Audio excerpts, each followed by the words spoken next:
Assalamualaikum warahmatullahi wabarakatuh. Hai semuanya, perkenalkan nama aku Syira Amanda Putri. Aku mahasiswi dari Universitas Negeri Padang, Fakultas Ekonomi, jurusan akuntansi, dengan NIM 2204313 dengan Ibu dosen Ibu Dewi Febriani, SE MSI. Nah, di video kali ini, aku ingin mempresentasikan tentang hukum bisnis dan regulasi, di mana bahasan materinya itu adalah pertama tentang kepailitan, dan kedua tentang penundaan kewajiban pembayaran utang PKPU. Nah, kita bahas satu persatu ya. Yang pertama itu adalah pengertian kepailitan. Pailit dapat diartikan debitur dalam keadaan berhenti membayar hutang karena tidak mampu. Kata pailit dapat juga diartikan sebagai bangkrut. Nah, menurut Siti Sumarti Hartono, pailit adalah mogok melakukan pembayaran.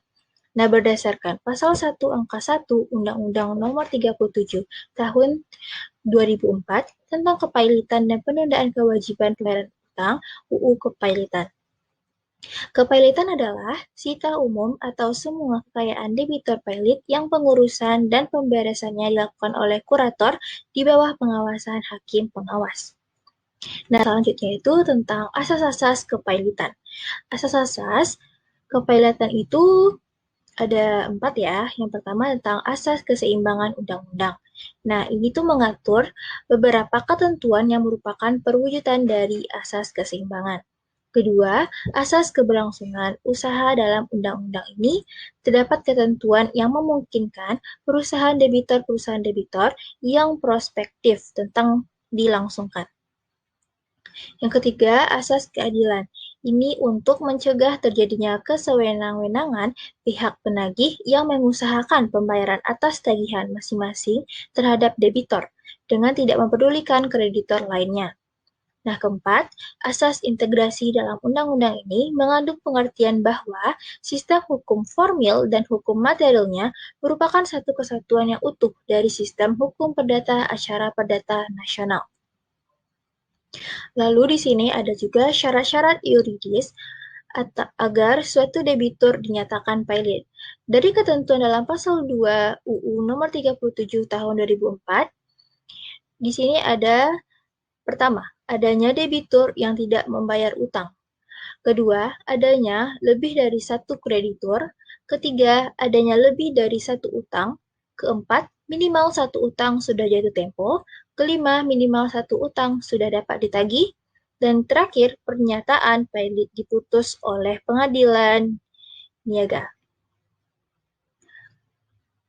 Selanjutnya, tentang pihak-pihak yang dapat mengajukan permohonan kepailitan pada pengadilan niaga.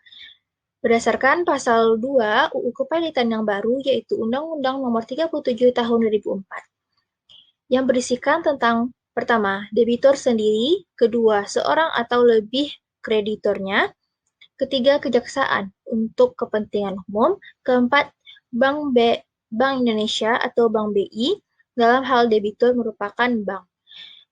Lalu, Badan Pengawas Pasar Modal atau BAPEPAM dalam hal debitur merupakan perusahaan efek.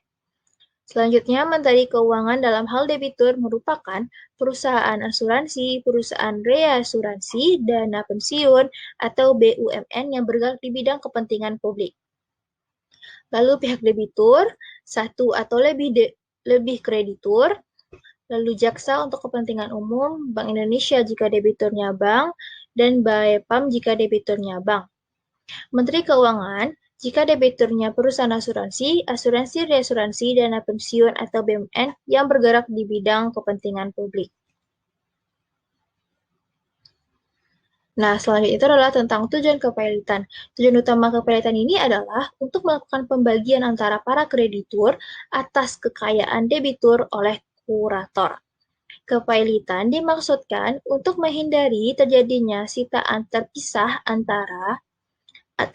atau eksekusi terpisah oleh kreditur dan menggantikannya dengan mengadakan sitaan bersama sehingga kekayaan debitur dapat dibagikan kepada semua kreditur sesuai dengan hak masing-masing.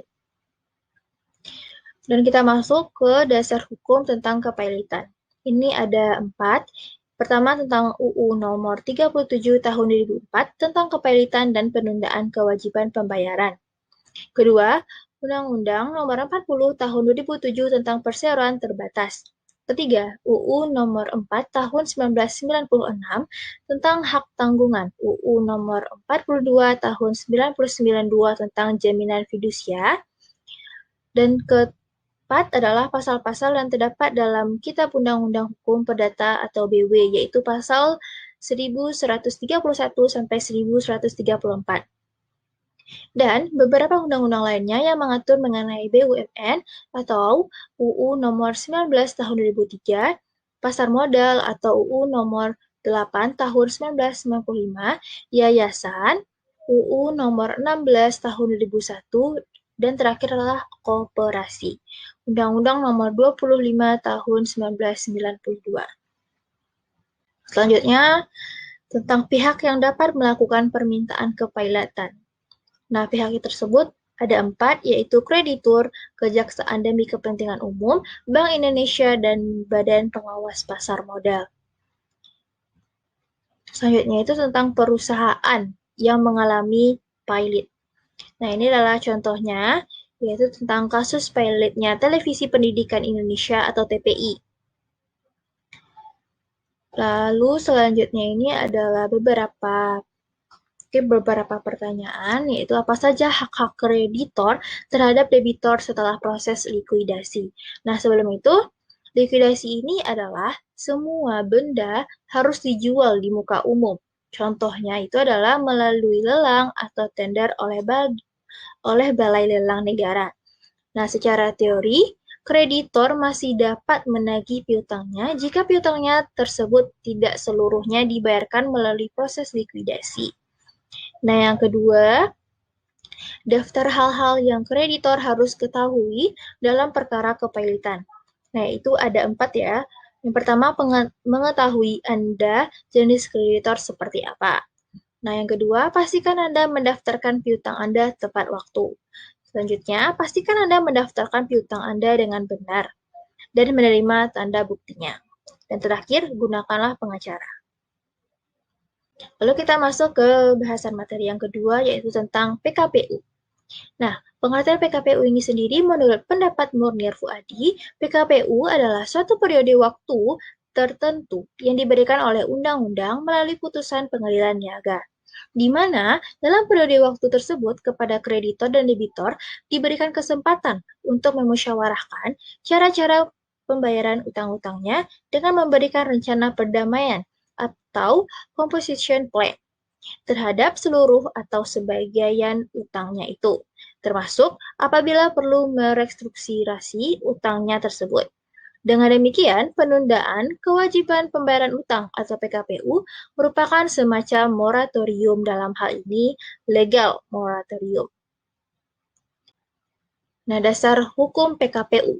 Di dalam Undang-Undang Kepailitan Undang-Undang Nomor 37 Tahun 2004 Pasal 222 Ayat 2 dikatakan, debitor yang tidak dapat atau memperkirakan dapat melanjutkan membayar utang-utangnya yang sudah jatuh waktu dan dapat ditagih, dapat memohon penundaan kewajiban pembayaran utang dengan maksud untuk mengajukan rencana perdamaian yang meliputi tawaran pembayaran sebagian atau seluruh utang kepada kreditor. Nah, ini adalah tujuan PKPU. Tujuannya itu adalah untuk menghindari putusan pailit yang dikeluarkan oleh pengadilan. Pailit membuat perusahaan tidak bisa melanjutkan usahanya lagi, di mana di masa penundaan kewajiban pembayaran utang, perusahaan diberikan kesempatan untuk melakukan restrukturisasi kredit dan membayar utangnya dulu. Nah, ini pihak-pihak yang dapat mengajukan PKPU itu ada 3. Yang pertama, debitor, kedua, kreditor, ketiga, Bank Indonesia. Dalam hal debitor adalah bank. Lalu akibat dari PKPU. Nah, akibat dari PKPU itu, pertama, Badan Pengawas Pasar Modal BAPEPAM. Dalam hal debitor adalah perusahaan efek, bursa efek, lembaga clearing dan penjaminan, lembaga penyimpanan, dan penyelesaian. Lalu juga ada Menteri Keuangan. Dalam hal debitor adalah perusahaan asuransi, perusahaan reasuransi, dana pensiun, atau badan usaha milik negara atau BUMN yang bergerak di bidang kepentingan publik. Nah, dengan dikabulkannya nanti permohonan PKPU atau PKPU sementara, maka berlakulah hal-hal sebagai berikutnya ada 5 ya. Yang pertama, selama PKPU berlangsung, terhadap debitur tidak dapat diajukan permohonan pailit. Kedua, diangkat seorang hakim pengawas yang tugasnya mirip dengan hakim pengawas dalam kepailitan. Ketiga, diangkatnya seorang atau lebih pengurus yang bertugas melakukan pengawasan terhadap kekayaan debitor. Keempat, debitor tetap dapat melakukan tindakan pengurusan dan pengalihan atas kekayaan asalkan mendapat persetujuan pengurus. Dan yang terakhir, tindakan debitor atas kekayaannya tanpa persetujuan pengurus adalah tidak mengikat kekayaannya. Selanjutnya nih tentang syarat-syarat untuk mengajukan PKPU. Ada 6. Yang pertama, mengajukan surat pengajuan pada pengadilan niaga. Kedua, membuat surat kuasa pada kuasa hukum. Ketiga, menyiapkan izin advokat yang sudah sah. Keempat, menyiapkan laporan keuangan perusahaan. Kelima, melampirkan sisa hutang dan identitas mengenai kreditur. Dan keenam, melampirkan rencana perdamaian. Nah, setelah semuanya selesai, berakhirnya PKPU.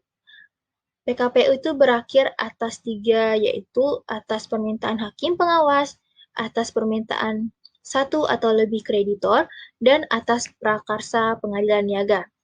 Nah, perbedaan pilot dengan PKPU ini adalah ketika perbedaan pada aset debitur yang dikelola, kedua, perbedaan waktu dalam pengambilan keputusan, dan yang terakhir, perbedaan waktu dalam menyelesaikan masalah.